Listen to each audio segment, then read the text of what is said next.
اگر آپ نیکوکاروں کی مجلسوں میں اٹھتے بیٹھتے ہیں اور یقینی طور آپ کا دل اس سے آزاد ہو جائے گا، اس کے بعد آپ کو نماز میں لطف آئے گا، ذکر میں لطف آئے گا، درود میں لطف آئے گا، آپ کو رویت مستفی ہو جائے گی، آپ حضور صلی اللہ علیہ وسلم کو دیکھیں گے، آپ اچھی چیزوں کو دیکھیں گے۔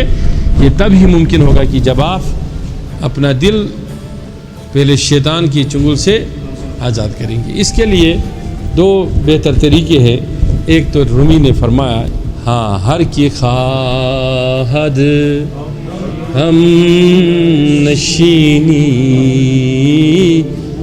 بخدا او نشیند با حضور اولیاء۔ وہ کہتا ہے کہ اگر کوئی چاہتا ہے کہ میں خدا کے پاس بیٹھوں، خدا کی سنگت میں رہوں، تو اس کو چاہیے کہ وہ اولیاء کے پاس بیٹھا کرے۔ تو یہ اس نے کیوں فرمایا؟ اس کے پیچھے یہ سارا فلسفہ تھا کہ آپ کا دل علیہ یغرق لہ بین الحسنات والسیئات یعرف ما لہ ما علیہ سبحان اللہ من القافی قلبی کیا تسی الخلق وجل اکبر ہی انی ناس ولا ارید علیک۔ تو آپ زبان سے بولتے بولتے جائیں، لیکن یہ سمجھنا اس پر بول گفتے اللہ بود نہیں ہے، یہ شیطان کی بول ہے، کیونکہ یہ دل تمہارا شیطان کی مٹھی میں ہے، قبضے میں ہے۔ تو اگر مٹھی میں ہے تو پہلا راستہ یہ ہے کہ آپ کسی بھی اہل دل سے تعلق جوڑیں اور نزدیک آ جائیں۔ بات سمجھ میں آئی؟ اگر ایسا میسر نہیں ہے،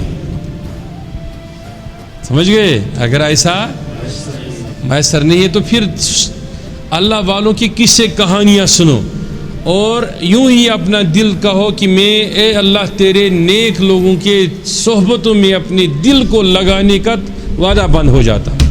اسی کو بیعت کہتے ہیں۔ کیا بیعت ورنہ اور کوئی چیز نہیں ہے، تھوڑی ہم نے نئی خلافت بنانی ہے بغدادی کی طرح، تو ہم نئی خلافت قائم کریں گے۔ بیعت ہی ہوتی ہے کہ اس طریقے سے صحیح مسلم کی وہ حدیث سے آپ نے سنا نا کہ وہ ایک آدمی کے معاملے میں کہ اس نے 99 قتل کیے تھے، اور 99 قتل کرنے کے بعد وہ ایک راہب کے پاس پہنچا، نیک انسان کے پاس پوچھا مغفرت کی کوئی گنجائش؟ کہا گناہ کیا ہے؟ کہا 99 قتل۔ کہا کوئی گنجائش نہیں۔ اس کو گھسایا اور اس کو بھی مار دیا، 100 برابر ہو گئے۔ تھوڑا سا چلا، تھوڑا سا آگے بڑھا تو ایک اور راہب سے ملاقات ہوئی۔ کہا کیا مسئلہ ہے، کیوں پریشان ہو؟ کہا 99 قتل کر کے فلاں راہب سے پوچھا تھا کوئی نجات کا راستہ ہے؟ تو اس نے بتایا نہیں، تو میں نے اس کو بھی قتل کر دیا، اب تو بتا دے کوئی راستہ ہے؟ تو اس نے کہا راستہ کیوں نہیں، راستہ ہے۔ وہ ڈر کے مارے نہیں بتایا، ایسے گلو کرتے ہیں لوگ، پھر اس کو بولتے ہیں کہ اس نے ڈر کے بولا، ایسا نہیں ہے۔ الا ان اولیاء اللہ لا خوف علیہم ولا هم يحزنون۔ اس نے بولا راستہ ہے۔ کہا کیسے؟ کہا لیکن وہ یہاں ممکن نہیں۔ کہا تمہیں ادھر سے نکلنا ہے، شہر سے فلاں شہر میں جانا ہے، وہ اللہ تعالیٰ کے دوست ہیں، اللہ تعالیٰ کے بندے ہیں، ان کے پاس جاؤ، ذکر اذکار کرو، ان سے تعلق پیدا کرو، اور آپ کی بخشش ضرور ہو جائے گی۔ اتنا کہنا تھا تو وہ آدمی اٹھا اور چلا گیا۔ اللہ تعالیٰ کے رسول علیہ السلام نے خود فرمایا کہ وہ بھی تھوڑا ہی چلا تھا اور فرشتے موت آیا اور روح، وہ جب روح قبض ہو گئی تو جہنم کے فرشتے آئے جہنم لے جانے کے لیے، جنت کی آئے، انہوں نے کہا جنت ہی ہے۔ کہا کیسے؟ ساری زندگی سے گناہ کیے، قتل کیے، 100 کا لوگوں کا قاتل ہے۔ کہا لاسٹ میں توبہ کی طرف تو نکلا تھا نا،